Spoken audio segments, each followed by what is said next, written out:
Alright guys, it's me, Mr. Veriter, and this series of slides is all about water properties. Now, there are several properties of water, so this is a longer than normal video. I'm also going to move faster than normal.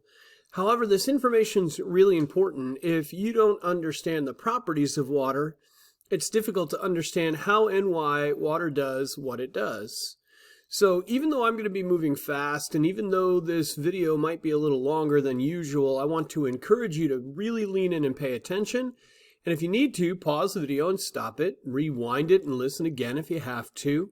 Okay, come back to it at another time if you need to. Okay, remember that you have a lot of control when it comes to watching a video. All right, let's hit the ground running.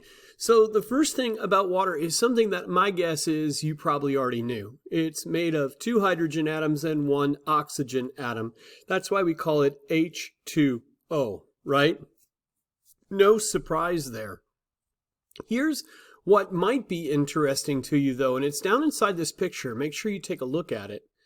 Water molecules are not evenly balanced as far as their electrical charge goes. If you look over here where the hydrogen atoms are, okay, there are 2 positive charges on that side of the water molecule. Over here on the oxygen side of the water molecule, there's a negative charge. Okay, so that plays a really important role in understanding how water works. We actually call that polarity.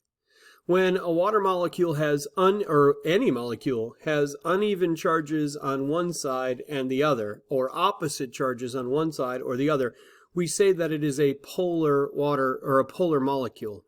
In this case, a polar water molecule. Now, why should we care about the fact that it has positive charges on one side and negative charges on the other? Well, the answer to that is because it causes water molecules to in some ways act like a magnet. The positive sides of the water molecule are attracted to the negative sides of other water molecules. And the result is we end up with clumping or gathering. You know that. If you take the 2 opposite sides of a magnet, bring them close to each other, they're drawn to one another, aren't they? Well, the same thing happens with a polar water molecule. The positive sides are drawn to the negative side of other water molecules, causing some clumping to occur. So here's that word polarity again. And polarity in a molecule causes a strong attraction to other polar molecules. And what that means is that when you've got a molecule that has a strong positive side, strong negative side, it's going to be attracted to other molecules that are unbalanced too. Molecules that have strong positive and negative sides as well. And that's what occurs with water. It's drawn towards really any polar molecule, and its goal, what it's trying to do, is feel more balanced. It's trying to bond with other molecules that are similar to itself. The result? It makes water appear to be sticky sometimes, or almost magnetic sometimes. And I think you probably know that. Have you ever watched water running down the window of a car? It almost seems sticky, doesn't it? It doesn't run quickly and smoothly right down the window of the car. It sort of sticks to the car. You could even drive really quickly and water molecules will continue to stick to the glass of cars, right? Well, that's because of that polarity again. The positive and negative sides of a water molecule make it attract to, almost like a magnet would, other polar molecules. And that gives it some additional stickiness or strength. Now, there's another property of water that's very closely connected to polarity, and we call it hydrogen bonding. And that shouldn't be a terrible surprise to you. We've been talking now for a couple of minutes about the fact that water likes to bond with or attract to or join to other polar molecules, including other water molecules. What you can see here, though, is how that actually happens. Right? The hydrogen side of a water molecule is the positive side of a water molecule. And it's oftentimes attracted to the negative side or the oxygen side of a different water molecule. So you end up with this hydrogen connecting to or attracting to or bonding with this oxygen. And the same exact thing has happened here. This hydrogen, which is the positive side of the molecule, is also attracted to the negative side of the opposite molecule. These bonds that are holding these molecules together, we call those hydrogen bonds. And they're not super strong. You don't need lots of energy to break apart that bond between molecules. However, they form really easily. Okay, and an example of how easy it is to break hydrogen bonds is, have you ever jumped in a swimming pool before? Well, I want you to remember all those water molecules in the swimming pool, they're held together by those hydrogen bonds. Now, when you jump in, you break all those hydrogen bonds, and the proof of that is that you don't end up staying on the top of the water, right? The bond is not strong enough to hold you up. However, that it is strong enough to come back together again after you go crashing through the water. I think that's really, really cool. Hydrogen bonds play a role in a few other properties of water that we're going to look at next. So, because of polarity and hydrogen bonds, water can do some special things. And one of those special things that it can do is called adhesion and cohesion. Adhesion is the tendency of water to stick to other polar surfaces. And we talked about that a minute ago. When water is sitting on the window of your car, it sort of sticks there, doesn't it? It doesn't go very far. It doesn't disappear very quickly. Well, that's because of adhesion. The polarity of water makes it want to stick to other surfaces. Another type of property that's caused by polarity and hydrogen bonding, though, is called cohesion. It's the tendency of water to stick to other water molecules. Now, adhesion and cohesion play an incredibly important role in the environment, and you learned about it in 6th grade. Do you remember? All right, well, adhesion and cohesion play a role in the way that water is drawn from the roots of a tree to the leaves of the tree for photosynthesis. We talked about that when you were in 6th grade, about how in the heck does water get from the roots to the leaves when it has to rise vertically against gravity? Well, the answer is the water molecules stick to each other, cohesion, as they're being pulled from the roots to the leaves. And they also stick to the walls of the xylem of the plant.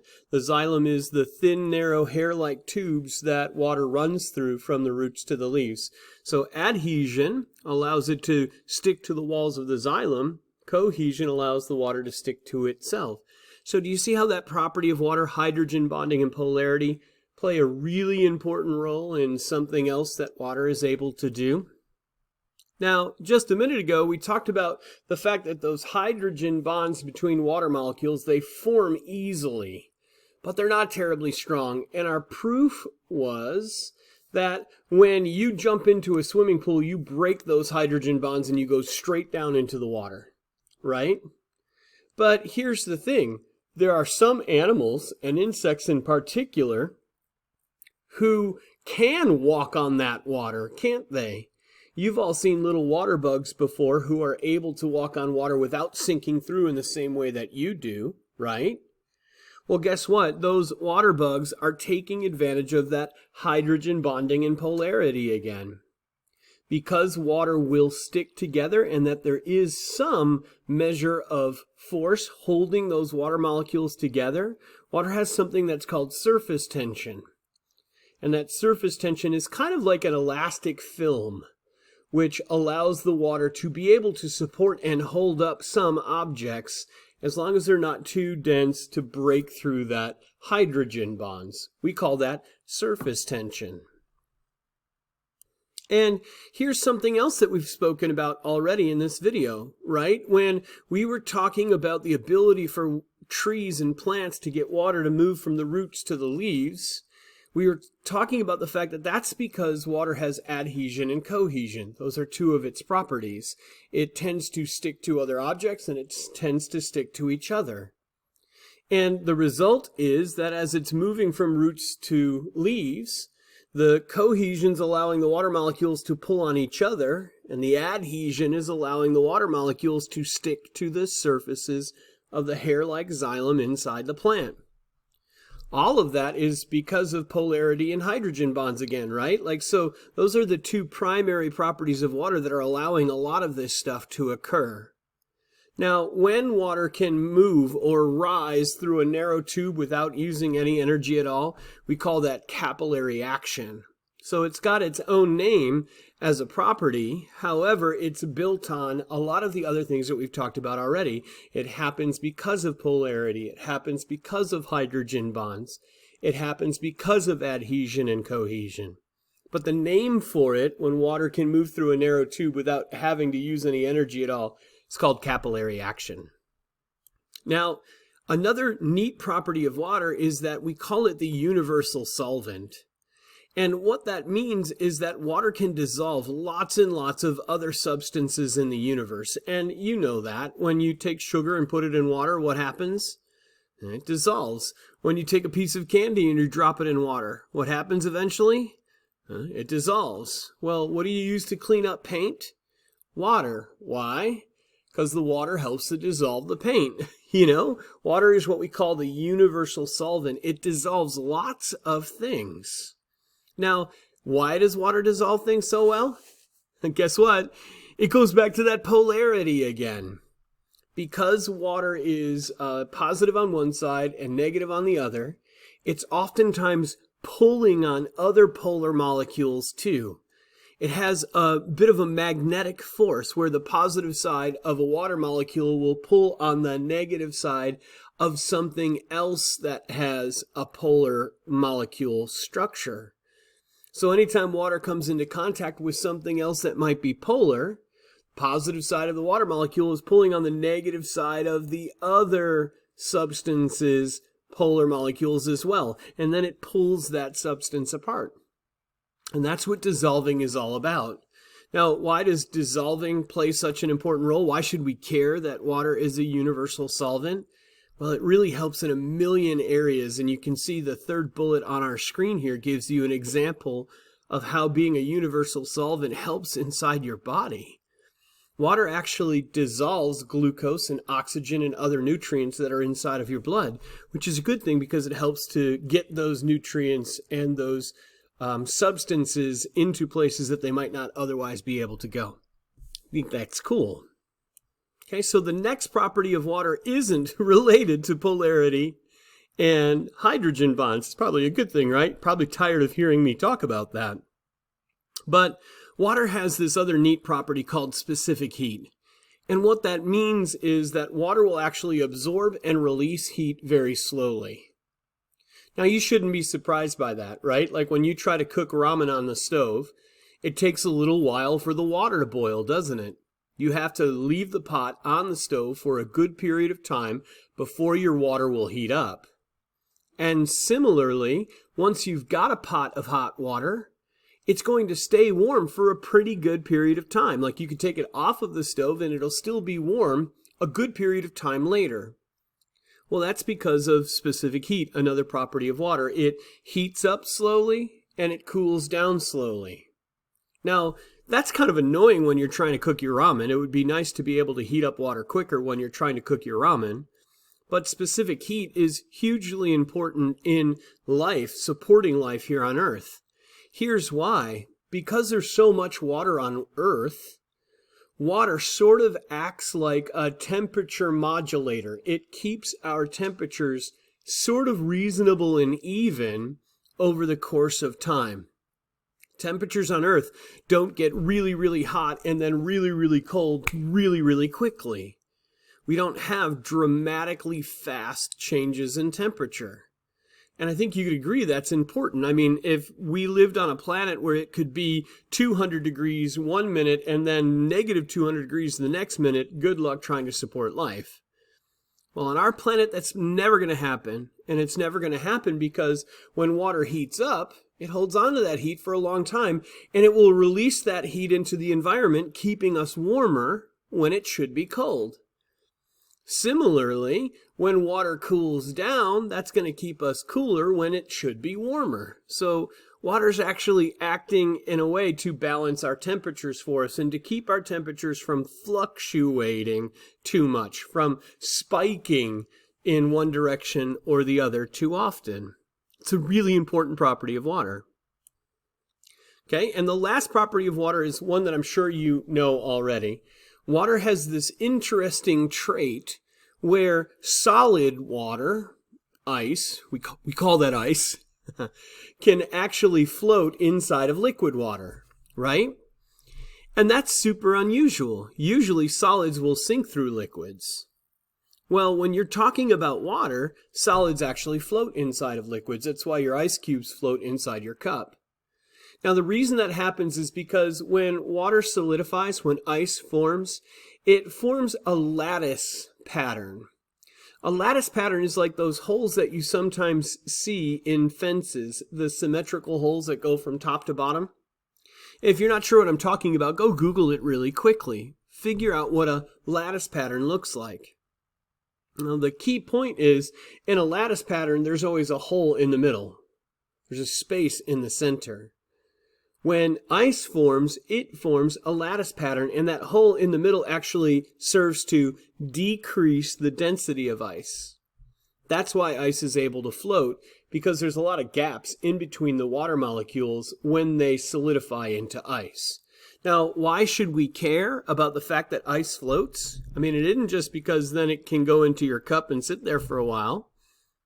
What we really should care about is the third bullet you see on the screen. When ice is able to float on top of water in nature, what happens is you get ice forming over the top of ponds, ice forming over the top of lakes. And what that does is it protects or it insulates the water that's underneath the ice. So the plants and the animals that are living inside of a lake have a layer of thermal protection from the ice. The ice is providing a barrier against the much colder temperatures that are up on the surface. If that ice sank to the bottom, all the time, a new layer of ice would form on the top and sink to the bottom. A new layer of ice would form on the top and sink to the bottom. A new layer of ice would form on the top and sink to the bottom. And eventually, all that water underneath, those plants and animals would have nowhere to go. So the fact that ice is less dense than water actually plays a huge role in protecting our environment, because now you get one layer of ice on the top of the water, and everything underneath is protected and safe. It's kind of cool, right?